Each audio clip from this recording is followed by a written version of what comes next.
Welcome to Like Mother, Like Murder. I am Rachel. And I'm Heather. We bring you the good, The badass, and the crime. This is Like Mother, Like Murder.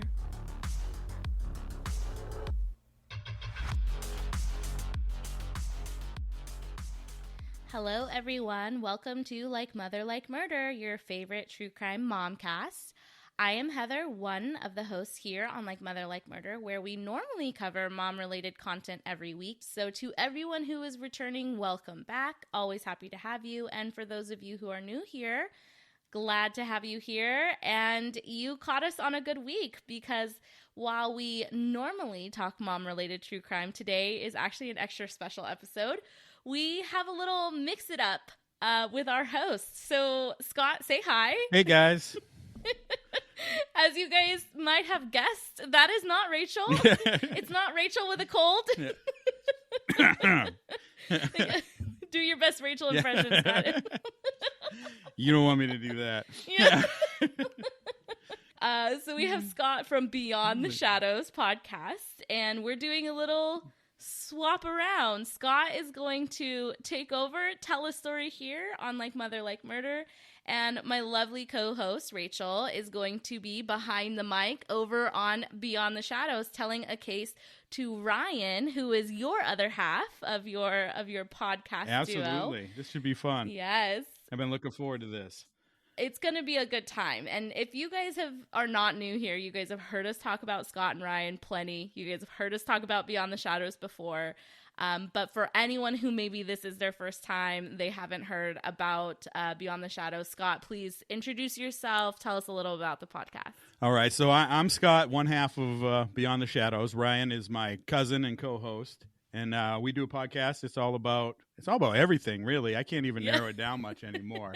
It's kind of expanded even from when we started. We do the paranormal, conspiracies, life after death, UFOs, true crime, heist, you name it. So, and we have a series on there that we've been doing since close to the start, and we call it the No Fucking Way series. No fucking way. That's what I'm going to do here tonight. We're going to go over some of the stories some of my favorite from the No Fucking Way that I've done. So I love it. And you guys, if you guys are not already following Beyond the Shadows, please go follow it. One of my favorite things about their episodes is at the end of every episode, they do a fire pit where it's kind of like listener stories, and it can be paranormal or it can just be like a story that you tell to your friends around the fire pit. I have actually told a few stories on there. One that was incredibly embarrassing. Yeah. And right. And originally I had written it in, but then Scott and Ryan made me read it out loud. We sure did. It's better that way. We don't mind reading them, but it's better when they're recorded and we can play them. It was good. It was a lot of fun. But that's probably one of my favorites. And you guys they're really funny. They're, you guys have a great sense of humor, and like when to bring it in, and sometimes you'll cover heavier stuff, but you still like keep things a little lighthearted whenever it's appropriate. And I really truly enjoy listening to your guys' podcast. Well, thank you. I'm very happy to have you here. Thank you. We appreciate it. And we love you guys too. We listen every week. We're listening. Love the podcast. You guys have been doing it right for a long time. So, and thanks for having me on. So. This is and if you didn't notice, I'm repping. Oh, I Beyond noticed. The Shadows podcast. That's awesome. I haven't dug out my hoodie yet. It just got cold here, so I got to dig out my hoodies. So I have my Like Mother, Like Murder hoodie here somewhere. I should have had it out for the night. We got to get you like the hot pink version. Yeah, so yeah, that's what I need for sure. I want to get in touch with my feminine side.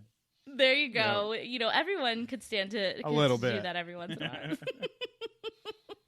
Awesome. Okay, so we're gonna get into it, and we'll be right back, guys.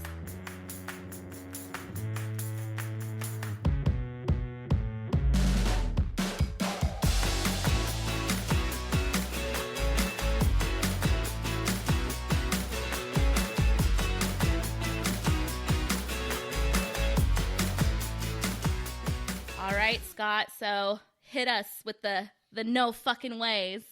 So before I start, I'll give you a little idea if you haven't heard them before.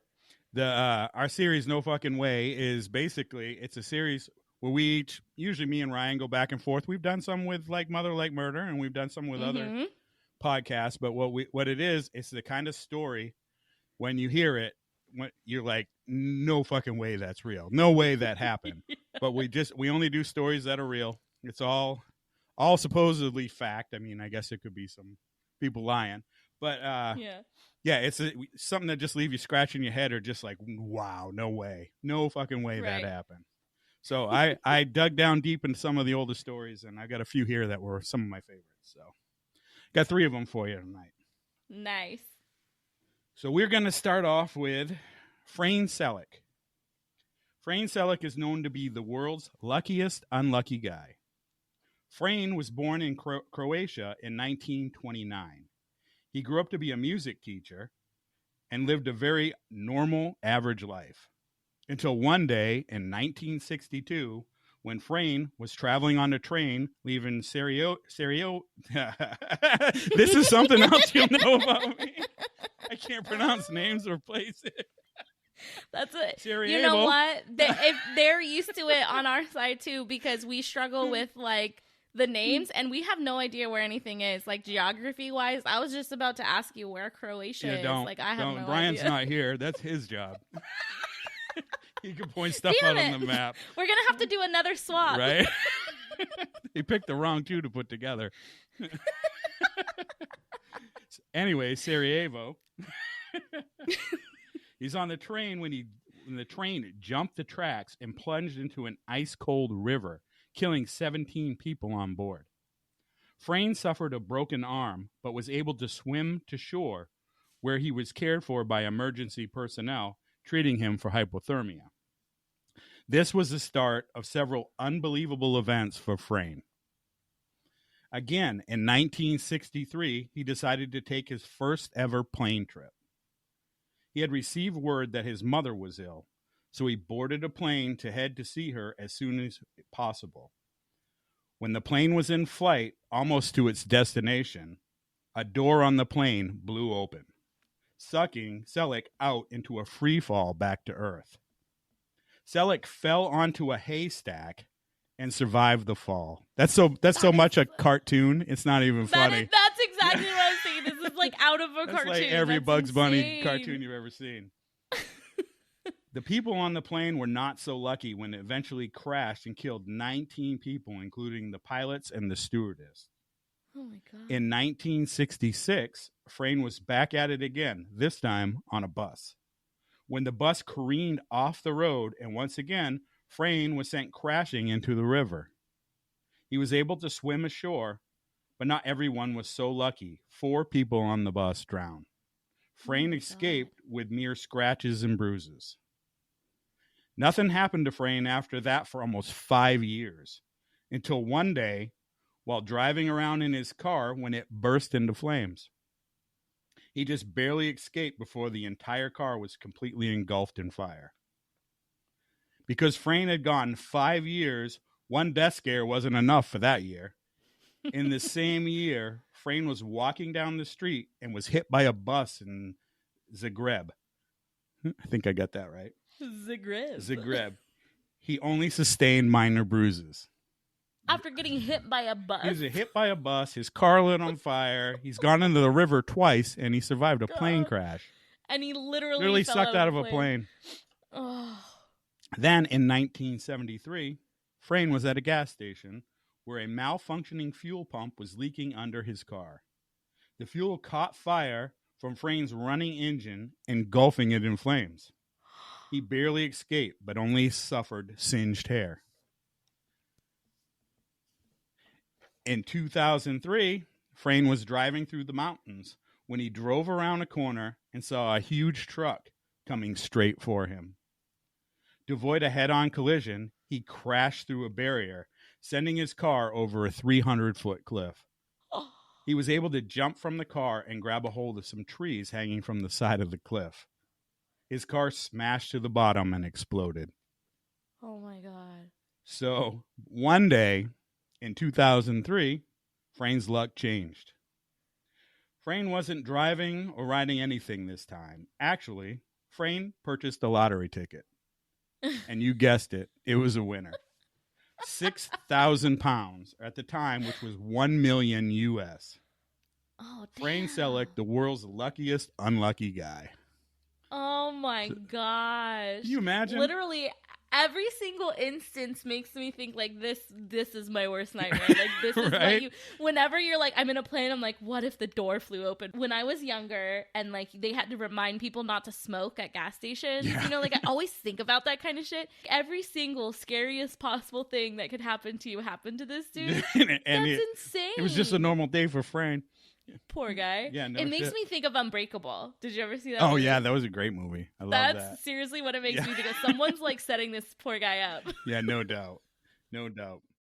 So that was one of them. Next, this one's quite different from that. All right. This was one of my, this story just blew my mind. So this is about Steve Cantwell. He was living his life as a stand-up comedian and Mormon preacher. He lived in a small town near Salt Lake City where his family had lived dating back to the 1800s. He was quite content until one day his business partner had killed his mother-in-law for the insurance money. Steve turned him in to the authorities and was placed in witness protection, where he and his family, his wife and kids, were all moved to Alaska. So, while in Alaska, Steve had befriended a guy who was a sergeant in the military. Well, this friend wasn't like any of the friends he had known in Utah. This guy wasn't a Mormon. He wasn't a preacher. He was a soldier. Steve had led a pretty sheltered life up till now. So his friend, being in the service, had heard about a new synthetic marijuana, which he believed was called spice. Uh-huh. He actually had convinced Steve that he should get some so they could try it, because he heard that it didn't show up on any drug tests. Being in the military, you can't do anything. You get tested, right. They're going to boot you out. So this is his buddy's way of trying to get around that. I actually, in college, I had some friends who were Marines, active duty, everything, and I watched them do Salvia, and it was crazy. Because I was like, aren't you not supposed to be doing this? And they're like, oh, this doesn't show up. It doesn't show up. Leaves your bloodstream or something like that, like within like hours or something. The military guys know exactly what stays in your bloodstream and what doesn't. I was in the military, people, so you know. But yeah, well, I don't remember one called Spice. I do remember at one time K2. Have you heard of K2? So I know when like, I was in Nebraska, there was K2, a big one, K2. And I know Salvia, because Salvia was more like a trip, whereas I think Spice, fake marijuana. Yeah, synthetic marijuana, yeah. Yeah. Yeah. So actually, he told Steve that he should be able to get some at any head shop. You know, that it was actually legal because it was a synthetic marijuana. That's how they get around those things. So up in Alaska too. Okay. Yeah, in Alaska. So it was right before Christmas, and Steve set out to find some so the two could try it Christmas Day. This wasn't Steve's thing. Steve was a Mormon. He was a pretty clean-cut dude. He didn't get into any of this stuff. So he went to the head shop. This is his first time in a head shop. And you guys know what a head shop. Hopefully everyone knows a head shop's where you can get, you know, like bongs and... It's like it's a smoke shop. It's a smoke shop, yeah. But it was, when you couldn't sell marijuana, they sold everything else. Yeah. Everything to do it. So Steve went to the head shop and tried asking the people for the new drug. Well, they seemed kind of confused for what he was asking for, but he tried to describe it to him. But you know, Steve's not a guy that's done any of this before, so he's telling them, you know, it's that synthetic type of marijuana. You smoke it. The people said to him, "You mean sativa?" And he's like, "Yeah, that's the stuff." Oh, no. It was not the stuff. They sold Steve a bong and 20x concentrate of salvia. That's crazy. Salvia, typically used by Native Americans and still legal to this day, is a powerful psychedelic. Right. It comes from the sage plant, not artificial marijuana at all. Very, very different. Two different plants. Yeah. So Christmas comes around, and Steve and his family are celebrating Christmas at his friend's house, who lives next door. The sergeant lives right next door to him. That's how they got to be friends. So the kids opened their presents, and their wives went into the kitchen to start making Christmas dinner. And the two of them, Steve and his friend, went into the basement. His buddy had a gun room downstairs. Of course, it's Alaska. Of course, he's got a gun room. Everyone's got a gun room. And they go down there to try this weed, synthetic weed. So Steve packs the bong and agrees to go first. Steve's never done this shit before. So Steve takes a big hit of Salvia, not knowing anything about drugs. He'd actually been watching YouTube videos on how to do a bong rip because he didn't want to look like a fool in front of his friend. So Steve takes a huge hit because, this is what he's seeing. If you've ever been around someone, you could smoke weed, but if you've been around somebody who smokes weed, right, they will tell you wrong on how to do it. You take a little hit if you haven't done it. If you do it all the time, you're like, no, you got to rip that thing and hold it in for like an hour. So he's watching this shit on YouTube, and he doesn't want to look like he doesn't look like a chump in front of his friend. So Steve describes what happens next.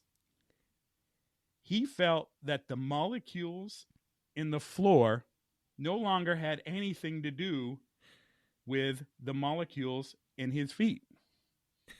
And he slid right through the floor of his friend's basement. He had this short sensation of falling and then another sensation of falling upwards. So he felt like he slid through the floor and then he slid back up. But when he fell up, he found himself falling into the body of another person. He was now on the deck of a small ski boat. He was coughing and choking on water. He was surrounded. People were all around him. They were patting him on the back, asking if he was okay. One man said, "I thought you were dead. I thought you drowned." Steve was outside now. It was warm. It wasn't cold. It wasn't Christmas anymore. He looking around and was amazed at how real everything looked. It was just like real life. The water was wet, and he could feel the sun on his skin. He didn't know the people around him, but they all knew him.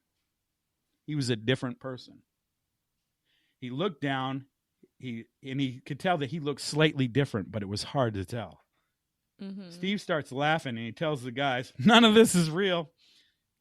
I'm having a Salvia trip." He says, "I'm in the witness protection program. I'm in Alaska. It's Christmas, and I'm in my friend's basement." All the people start to look at it in crazy concern. They head to the shore immediately and take Steve to the hospital. At the hospital, they tell the doctor that Steve was water skiing. He fell off, and they found him face down in the water. He was down for like 3 minutes by the time they were able to circle around and drag him out of the water. Now, he didn't remember who he was. He said that he was a Mormon from Alaska, and he didn't remember any of them. So the hospital does all the tests. They do CT scans, X-rays, the whole thing. Steve's fine. Nothing wrong with him. They tell him he's okay and to go home, and they'll probably remember everything by morning.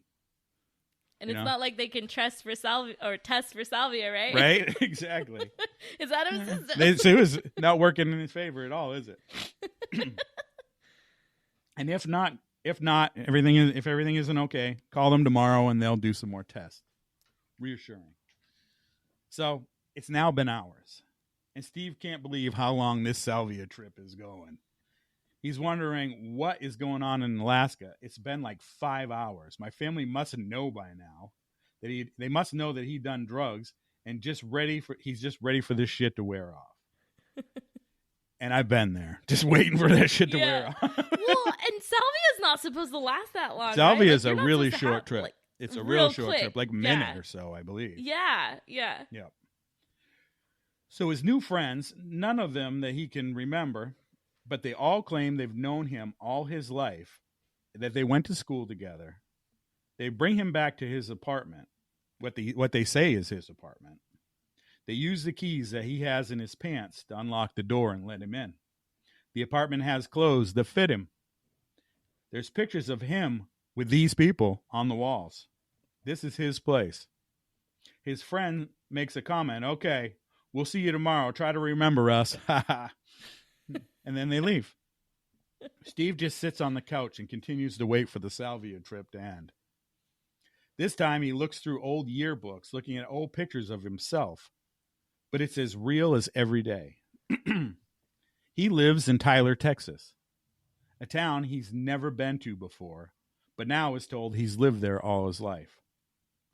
Eventually, he falls asleep on the couch and wakes up to pounding on the door. It's the same friend from the night before saying, "You didn't show up for work. We got to get you to work." He grabs him and takes him to his work, which is a farm where he's a supervisor managing migrant laborers. Steve said he stood there all day with a clipboard in his hand, telling anybody who would listen, "This isn't real. This isn't real. I'm on a Salvia trip. I'm from Alaska. I'm a Mormon. I'm in witness protection." It's just like the perfect combination of unbelievable shit. You know what I mean? I mean, who's going to believe when you say I'm on a witness protection? I'm in witness protection. I'm on a Mormon. Salvia trip, guys. I live in Alaska. So It's like he's playing Two Truths and a Lie, but they're all like outlandish, right? as hell. So he says, "I'm a witness. I'm in witness protection," and everybody kind of just laughs it off. But Steve's getting very worried. It's been over 24 hours, and he starts to think he must be in the hospital. He must have had some kind of reaction. Steve's friend take him back home again after work, and they put him to bed again. And he just lays on top of the bed worrying. Am I in a coma? Am I dead? Yeah. Am I in limbo? The days turn into weeks. The weeks into months. Steve wasn't waking up. He wasn't Steve. He wasn't Steve. He tried calling home. The phone line wasn't his family. He hopped in his car, which was a Pinto, and tried to drive to his hometown, Smithville, Utah. When he got there, it was different. It wasn't the same place he had grown up. The school had a different name. He went in and asked, was there any record of him going to school there? There wasn't. His father had worked there at the school, and there was no record of that either. So his friends explained to him, look, my friend, you've lived here your entire life. You were never a Mormon. You've never been to Alaska. You have brain damage. You were underwater too long. You have brain damage. Everyone in the town told Steve the same thing. People would come up to him and say, "I know you don't remember me, but I was your teacher in second grade." And it would happen over and over again. Everybody told him that they had known him for 40 years. No matter what Steve searched the internet, whatever he searched for on the internet, there was no evidence that his life, that he remembered it, ever existed. 4 years had passed. That's insane. And Steve slowly decided he had imagined it all. He had brain damage. And this caused him to create this family in his head. He had forgotten his past. He knew his friends loved him very much and had been very patient with him in his brain damage. So he decided at 4 years to finally embrace this life he had not remembered. He started doing things with his friends. They started a band called the Electric Watermelons, where Steve played the ukulele, which he somehow knew how to play. They played parties and weddings and even a rodeo. Another 4 years would pass. Steve said... God. So it's 8 years now. 8 years. Oh, my God. Steve said he enjoyed his life in Tyler, Texas. But at night, sometimes he would sit up and mourn his family. It felt so real to him that he legitimately mourned this family that never existed. He would watch old movies that he could remember watching with his family. He could remember the movie and the plot line and remembered watching it with his daughter, who didn't really exist. This stuff really fucked with his head, but he pressed on. One day, somewhere around 8 years after the incident in the water where Steve suffered brain damage, Steve is walking across the park with some Kentucky Fried Chicken under his arm. His friends are sitting at the picnic table talking, and as he's walking across the park, once again, like 8 years before, for no reason, he gets that same feeling that the molecules in his feet don't have anything to do with the molecules in the ground. and he falls through the ground, through the grass, and falls up again, and he's on the floor of his friend's gun room, having a full-blown seizure. His wife is behind him, holding his head, and the room is spinning, and it spins around and slows down and sort of locks into place. The seizures stop. His friend was beginning to call 911, and his wife told him, "Stop. I think he's coming out of it." Steve said he instantly exploded crying. He couldn't believe that he was back. He was actually in Alaska. His wife, who he thought had imagined was holding him, he could hear his kids in the hallway asking, "What's wrong with Daddy?" He had pissed all over himself.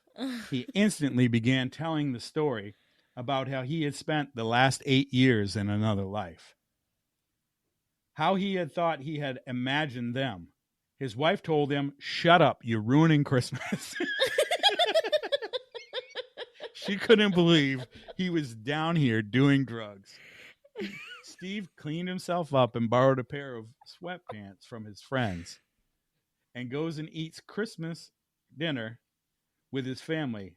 That entire event that lasted 8 years in Chris's mind happened over the span of 45 seconds. What the fuck? Steve remembers he was kissing his children and hugging them and making an ass out of himself. He didn't tell the kids the story at that time, but just couldn't believe he was back. So No fucking way. That's 45 seconds. He lived 8 years. 8 years. I feel like, not that I know a lot about trips like that, with psychedelics, it seems a lot more tactile. It's like, oh, I feel like my arms were like, my skin was melting off, trippy. or I feel like I could go through the wall. Or... Right, it's trippy stuff. It's not like it's not like stuff. a whole nother life, a normal life. Like that's insane. Apparently, it's happened to other people on Salvia. Do you? I don't know if you watch Joe Rogan, listen to Joe Rogan's podcast, whatever, or you just know the comedian Ari Shaffar. Yeah. Is it Shaffar? Anyways, he did Salvia on a podcast, and he took a huge hit because they were like ragging him or whatever. So he took a huge hit at Salvia, and he tripped his ass off. You could see it all on there. It lasted for probably like a minute and a half, maybe up to 3 minutes, where he's just all messed up. And in those 3 minutes, he had another life that he spent. He said he had another job. He did all this other stuff, and he lived underwater. In the time that he was in another relationship, but he was living underwater. Crazy. Yeah, and he swears he said months, maybe even a year that's insane. He had this whole other life. But I've heard other trips. It's crazy because, like you said, he was starting to like mourn his old life, and then it's like you wonder how many times like he's happy to be back. But he's like, oh, yeah, I miss living in Tyler, Texas, playing in my band. Right? Like, that was fun. Well, maybe one day the molecules get loose again and he slides back and he's back in Tyler. Right back. Maybe Tyler's his real life. Maybe he slipped before that. You really wonder, like, if he was to start doing what he did, looking up, oh, who lives in Tyler, Texas? What was my old name? Whether he could find him himself, right? Yeah, I saw that he checked and there's no trace of him, but it's great. Did he actually go? Do you? I mean... If you follow any of the stuff with like psychedelics and stuff like that, apparently when like people do ayahuasca and stuff like that, they see the same being. Like there's a being that they see when they're tripping on ayahuasca that isn't like unique to one person. The people see like these same beings. That's creepy. So like, are they going to a different plane, or is it all in their imagination? Yeah. It's something that's in the DNA or something, but people will report seeing the same being that somebody else has already reported seeing. That's creepy. It really makes you think like there's more. There's got to be more to it. I mean, does it make you want to do salvia? Does it make you not want to do salvia? Hell no. I mean, like, and this guy. This guy is like, I had never done drugs before and I will never do drugs again. Literally, his first and only time resulted in this like, massive crazy thing. He hates that neighbor now. He's got it. He's like, fuck you, man. Fuck witness protection. I'm out. So, yeah, that story, crazy. When I found that one, I'm like, I loved the story because it just threw me for such a loop. I was following it, Yeah. and I'm like, oh, maybe this guy really does have brain damage, and he made up that whole life. Right. And then at the end, you're like, oh shit, he's back. He didn't. Yeah, because the whole I'm in witness protection, I'm a Mormon Right. and I live in Alaska. It's so Like that is the far-fetched. more unbelievable. Yeah. Yeah. Then I play the ukulele in a band called the Electric Watermelons. I know his whole band name. Right? So he remembers it. Apparently they were pretty That's big. They were crazy. pretty hot item. Psst, hey, everyone. It's just us in the middle of one of our own episodes. We have huge news we want to share with you all. We now have ad-free listening and bonus content. Yep, you heard that right. We have a supporters club for exclusive VIP OG listeners like yourself. Or if you just really hate ads, you can join us as well. If you join the supporters club, you will get ad-free listening on every episode, one bonus episode each month, and a few other perks here and there. You can find the link in the show notes to check it out. All right, back to the episode. All right, I got another story here. So this one, a little different than that one. This is more along the lines of the first story. So this one is Roy Cleveland Sullivan was born February 7th, 1912 in Greene County, Virginia. He started working as a ranger in Shenandoah National Park in 1936. Wikipedia states that Sullivan was described as a brawny man with a broad, rugged face and resembled the actor Gene Hackman. Okay. Roy lived a pretty normal and uneventful life. Well, that is until he didn't, which was in 1942. Roy had taken cover in a lookout tower because there was an electrical storm a-brewing in the park. Oh, no. The tower that Roy was hiding in was just being built and didn't at that time have a lightning rod. The tower was struck, causing the tower to light on fire, forcing Roy to flee. Once outside, Roy himself was struck. The bolt went through Roy's body, blowing off a toenail on his big toe. Oh, shit. Now, to get hit by lightning is a crazy rare thing, so you'd like to think that Roy was safe now. Because as we all know, lightning never strikes twice in the same place. Well, that's not until 1969, that is. That was a year when Roy was driving his truck through the mountains, cruising along with his window down, when out of nowhere, boom, struck again. Oh, my gosh. The bolt knocked Roy out cold and caught his hair, eyebrows, and eyelashes on fire. Dang. This guy's not going to be a good-looking guy anymore. Yeah, that's like Roy here. Now, this sucks because everybody knows how stupid a person looks without eyebrows. Yeah. And it says, no for Roy. Yeah, no, look, even if you could get past the no eyebrows and the hair and stuff, the minute you find out that he doesn't have a toe on one of his nails, it's over He's got for no me. toenail. It's over for me. It isn't the that's a eyebrow, no-go. it's the toenail that does it for me. It's the toenail for me. You're out of here, buddy. So the car actually continued to roll, coming to a rest at the top of a cliff.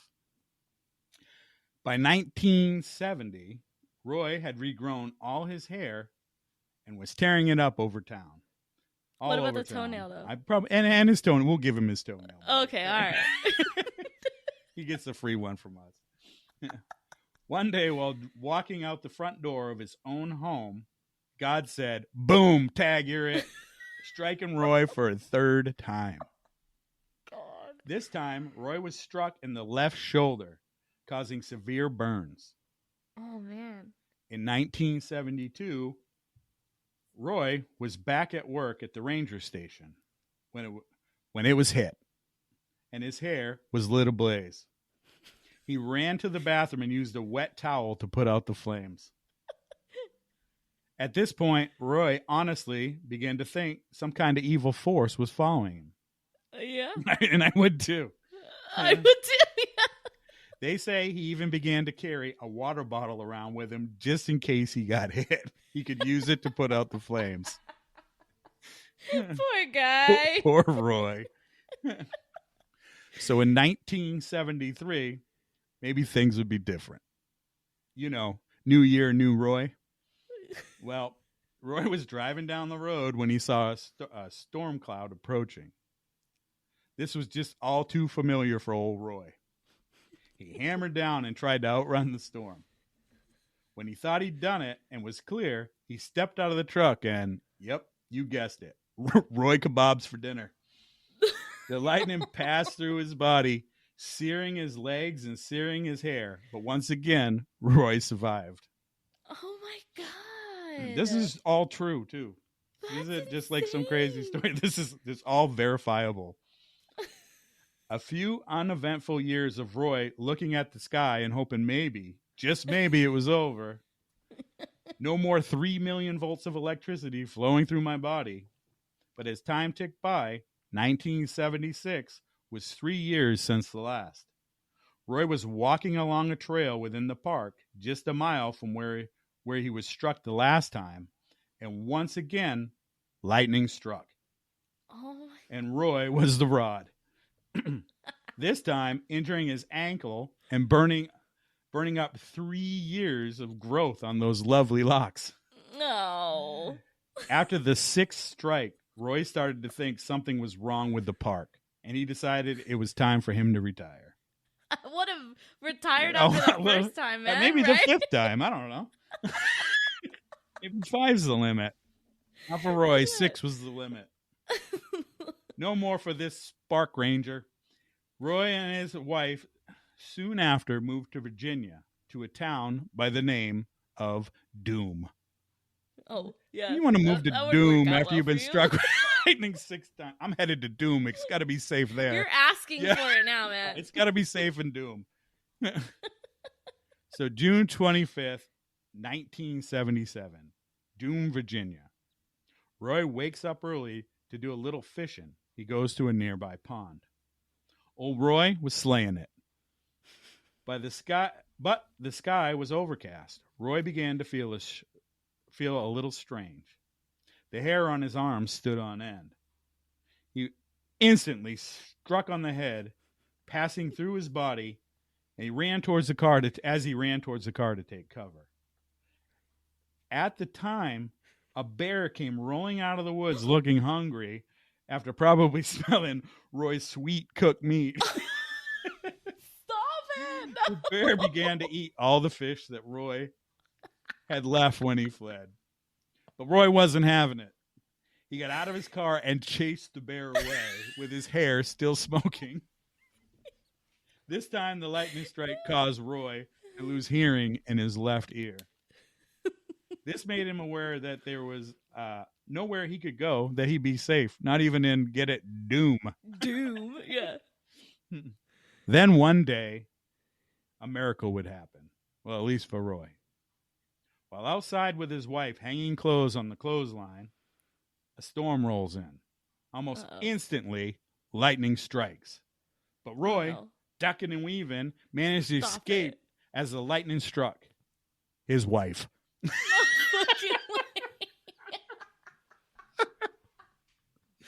It shouldn't be so funny, but That poor woman, she's been through so much. No toenails, singed hair every year, and now she gets struck by lightning? It was bound to happen. Yeah. She too survived, but there's just no way she still liked Roy after this. Fuck you, Roy. Remember that time you got me struck by lightning? Yeah. There's no way this wasn't Roy's fault. It was said that later in life, Roy was a pretty lonely man because people had actually stopped wanting to be around Roy in fear of being struck themselves. I mean, Because Roy's wife told everyone that would listen about how he got her struck by lightning. it's like when you hear about this all the time where it's like, oh, my wife got mad at me because I cheated on her in her dream or something like that. She's telling everyone, that motherfucker, You're struck by lightning. You think your lightning. husband's a piece of shit? Listen to what mine did. He pushed her. He's like, not this time. Shit. Yeah, he's like, not again. Fuck this. So Roy, all right. Several doctors and even scientists tried to help Roy, but no one was ever able to determine why Roy was a human lightning rod. Roy really believes some unknown force was trying to get him. And why wouldn't you? 7 times the dude has been struck by lightning. It's like completely impossible. So it's got to be something. Yeah, absolutely. What a lot of people don't know, though, is that there was possibly an 8th time. Oh, no. Well, it would have really been his first. But this time couldn't be confirmed. Roy claims that when he was a kid, he was helping his father mow weeds in the yard. Roy was using a scythe, like a sickle, when lightning struck the blade, and Roy was zapped. No one else saw it, though. This one wasn't confirmed what the rest were. But this made them wonder if maybe that day something in Roy's body changed, making Roy more attracted to lightning. Maybe Roy was the path of least resistance. So that's the story of Roy.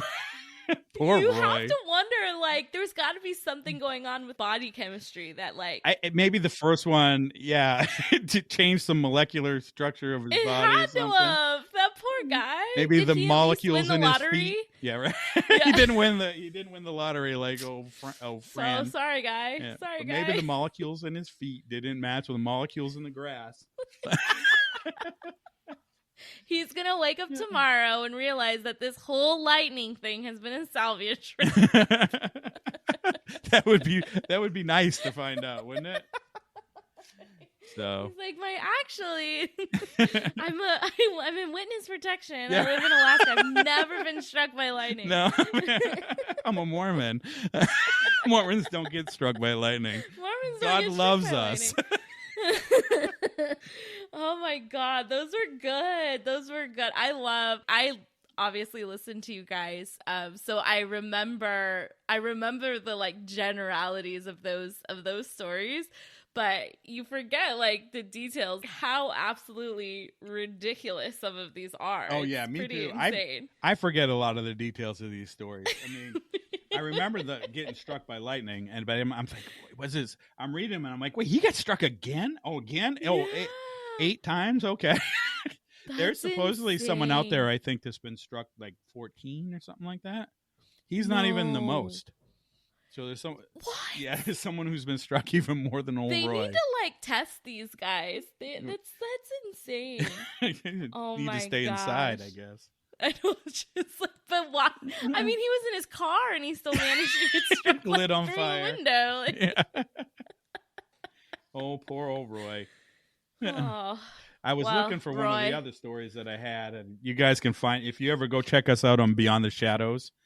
We've done the No Fucking Ways for over a year and a half now, I guess. Definitely check out there's the No some, I mean, Fucking Ways. they're some of our favorites. We love doing them. Yeah. So. Well, is that what we were on? We did a So No Fucking you Way guys episode came with you guys, on, right? and you guys came on our show, and we did a No Fucking Way. That's and right. then we came on your show, and we did ABC Crimes. And ABC. That's right. That's right. So yeah, Voila. go listen to all the No Fucking Ways, because there you will hear us on one of them. Yeah, we did one with you, and we did one with Kelly and Katie from right. All Things Outrageously Dark, Scary, Beautiful, and Totally True. They changed their names once I learned it. I know. The minute you can actually say it, yeah. they changed their name. Curiosity killed the case. Curiosity killed the case. Check them out too. Yeah, that They're one was fantastic. funny. I remember that one. Yep. And then we've done quite a few on our own, and we're getting ready to drop another one. So nice. We're putting out a new bonus one, and we got a little surprise coming up. So. Well, and that's what I really like too about your podcast. You have the No Fucking Ways, but then like you said, it's like a variety. We try to mix it up. We try to really. We don't like to do the same thing, 2 weeks in a row. And we try to mix it up. Ryan does more of the true crime than I do. I do a lot more UFOs and heists and stuff. I'm not into the murder as much as he is. He does a lot of the murder stuff. And I mean, it's stuff that's got to be told. But oh, for sure. Yeah, you guys just covered the West Memphis 3, right? Yeah, Ryan he did the West one. Memphis 3. He does a really good job with those. That was a really good episode. It really just damn. Yeah, we got some comments on that. This is a tough story to tell, but they still need to be told. And I'm like, yeah, you're right. They do. They do need to be told. The people's story need to be heard. I, I like to I like to stay more on the lighter side a lot, not always, but a lot. So I know I do too. Like I'll find Rachel says she's so good, and and I mean it's true for both of us, but she really has a heart for like a lot of empathy and just and that kind of thing, and she can really like dive deep into these things. And sometimes I'm just like, man, I can't read about another murder. Can I tell about like it's killing me inside, you know? Yeah. Like, can I go crazy on something else? Yeah. I know we did one time, Ryan did, and it was about kids that murdered or whatever. It's a story that he did.